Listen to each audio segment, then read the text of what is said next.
आज फिर हम हाइट एंड डिस्टेंस का नेक्स्ट एग्जांपल देखते हैं। एग्जांपल 4 देखिए। A rod stand vertically on the ground, मतलब एक रड खड़ा है ग्राउंड पर वर्टिकली परपेंडिकुलर एक तरह से।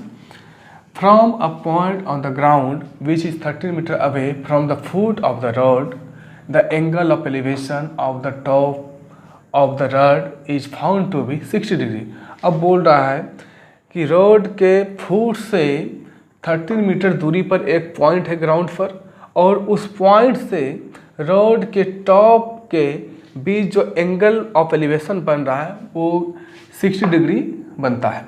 अब बोलता है find the height of the road, मतलब कि रोड की ऊंचाई निकालिए। तो यहाँ हम लोग सॉल्यूशन में देख रहे हैं, हम ए बी ये रोड है और ये ग्राउंड लेवल है। इस पे एक पॉइंट हम सी लिए जो कि रोड के फुट से 13 मीटर दूरी पर है, ये पॉइंट सी। और ये पॉइंट सी रोड के टॉप से एंगल ऑफ एलिवेशन 60 डिग्री बना रहा है। तब हमको अब इसमें ये रोड का यानी ए बी, ये रोड ए बी जो बने हुए हैं इसका हाइट निकालना है। तो हम चल रहे इन ट्रायंगल ए बी सी में। तो tan theta equal to P by V ये होता है फार्मूला। तो tan थीटा है यहाँ 60 डिग्री, तो tan 60 डिग्री हो गया। अब इस एंगल के चलते परपेंडिकुलर है ए बी, तो यहाँ पी के जगह ए बी लिख दिए और बेस बी के जगह हम लिख दिए बी सी।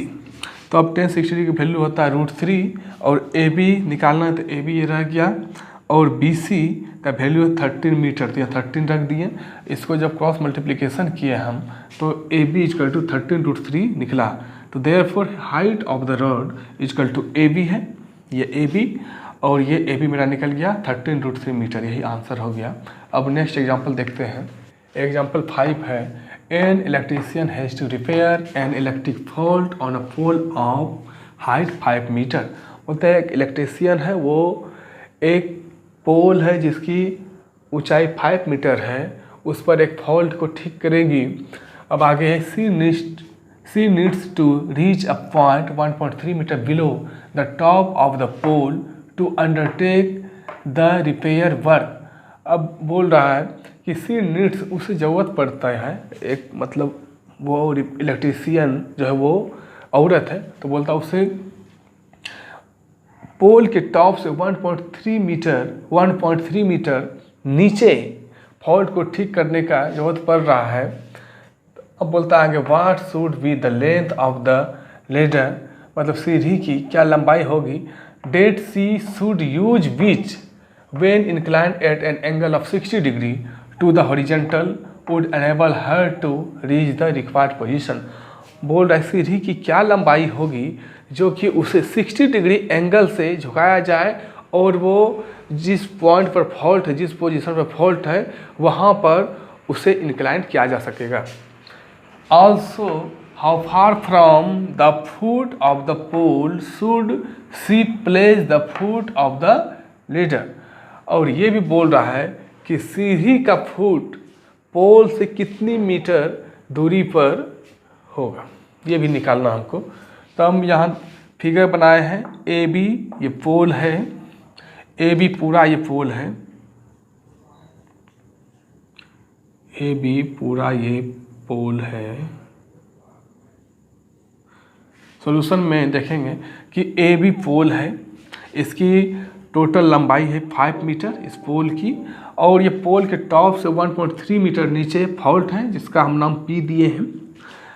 तो जब ये 1.3 मीटर हो गया ए पी, तो पी बी हो जाएगा 5 माइनस 1.3 यानी 3.7 मीटर लिख दिए हम फिगर में, और इसका एंगल ऑफ एलिवेशन 60 डिग्री बन रहा है।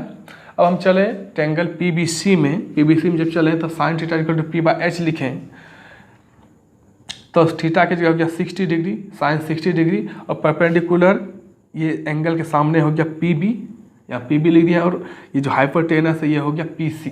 तो साइन 60 डिग्री का वैल्यू होता है √3/2, और पी बी हमको दिया गया है 3.7 मीटर, यहाँ रख दिया है, और पी सी नीचे रह गया।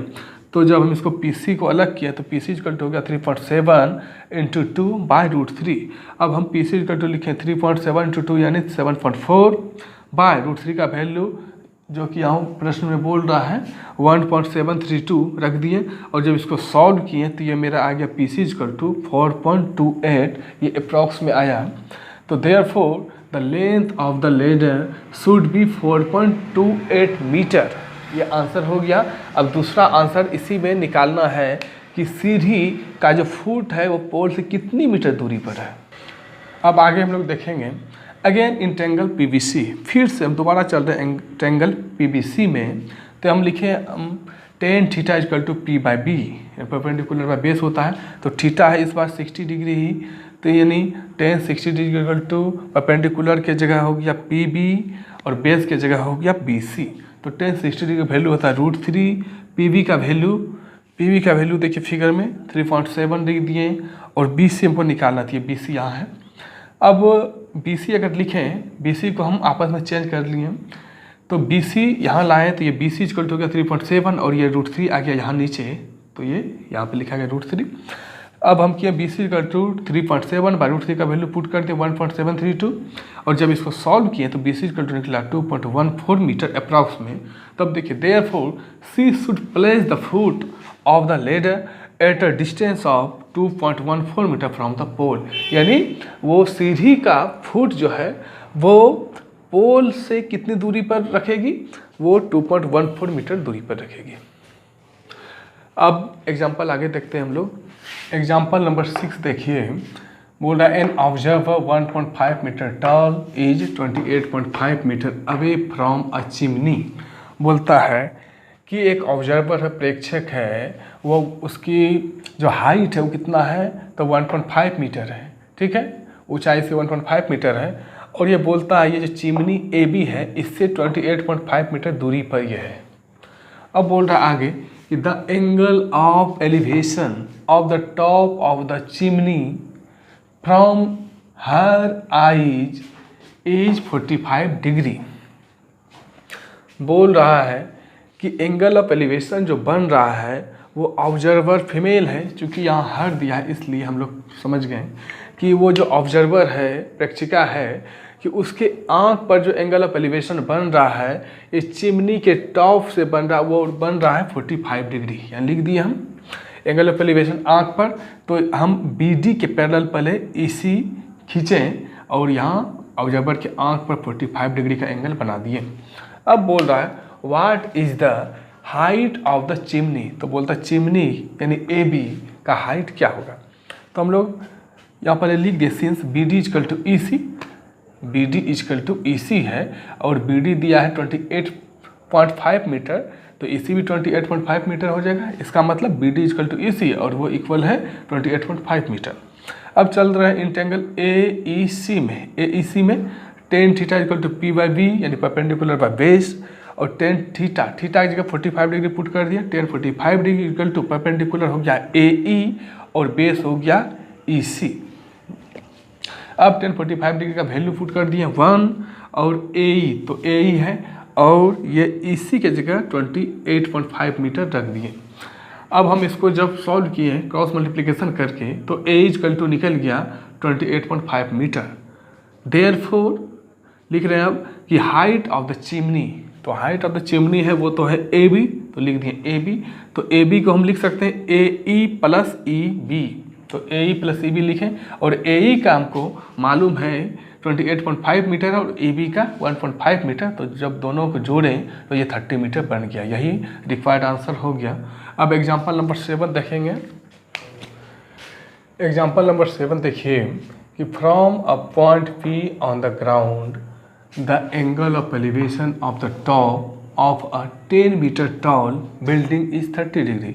बोल रहा है कि एक 10 मीटर ऊंचाई का एक बिल्डिंग है और उसके टॉप का यानी पॉइंट A से टॉप का, ये बिल्डिंग के टॉप का ये ज़मीन पर हॉरिजॉन्टल प्लेन में एक पॉइंट P है, उससे एंगल ऑफ एलिवेशन जो है वो 30 डिग्री है।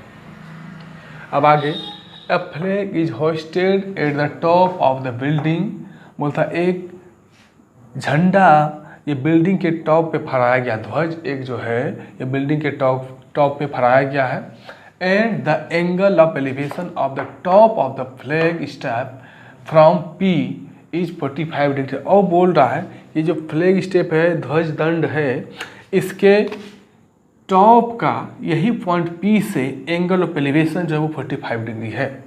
अब बोल रहा है find the length of the flag step and the distance of the building from the point P. अब यहाँ पर दो चीज़ निकालना है। एक तो निकालना है फ्लैग स्टेप की ऊंचाई करनी, मतलब इसकी जो भी लंबाई वो निकालना। दूसरा निकालना है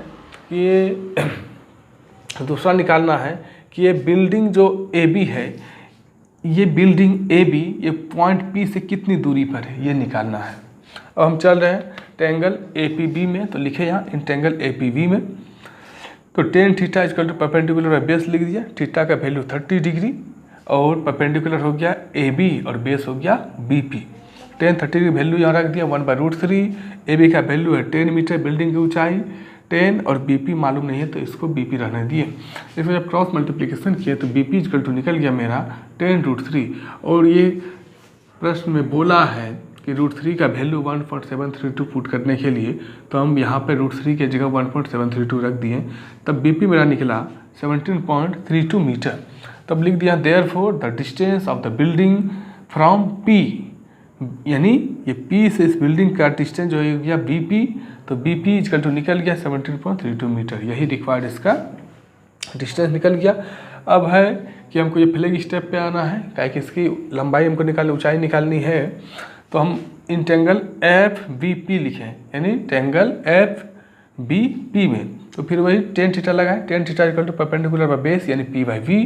तो टेन थीटा यहाँ पे जो है ये 45 डिग्री है, तो इसका 45 डिग्री रख दिए और इसका परपेंडिकुलर हो गया नहीं एफ वी रख दिए और बेस हो गया बी पी, तो बी पी रख दिया। 1045 डिग्री वैल्यू अब रखें यहाँ 1। अब हम एफ बी को तोड़ के लिख सकते हैं F A plus A B, sorry ठीक है। अब यहाँ हम एफ बी को तोड़ के लिख सकते हैं F A plus A B, तो हम यहाँ लिख दिए और नीचे है बी पी। अब देखिए तो यहाँ हो गया F A plus A B का वैल्यू 10 मीटर है और नीचे हो गया बी पी का वैल्यू जो हम निकाल चुके हैं यहाँ पर बी पी इक्वल टू 17.32। तो यहाँ हम लिख दिए बी पी 17.32। अब इसको जब हम क्रॉस मल्टीप्लिकेशन किए तो ये निकला F A plus 10 equal to 17.32, यानी एफ ए जब अलग किए तो ये हो गया 17.32 माइनस 10 और ये एफ ए इक्वल टू हो गया 7.32 मीटर। इसलिए हम लिख दिए कि therefore length of the flag step equal to F A है, ये एफ ए है, तो एफ ए मेरा निकल गया 7.32 मीटर। यही हो गया लेंथ फ्लैग स्टेप का। एग्जाम्पल 8 देखिए, the shadow of a tower standing on a level ground is found to be 40 metre longer when the sun's altitude is 30 degree then when it is 60 degree. Find the height of the tower.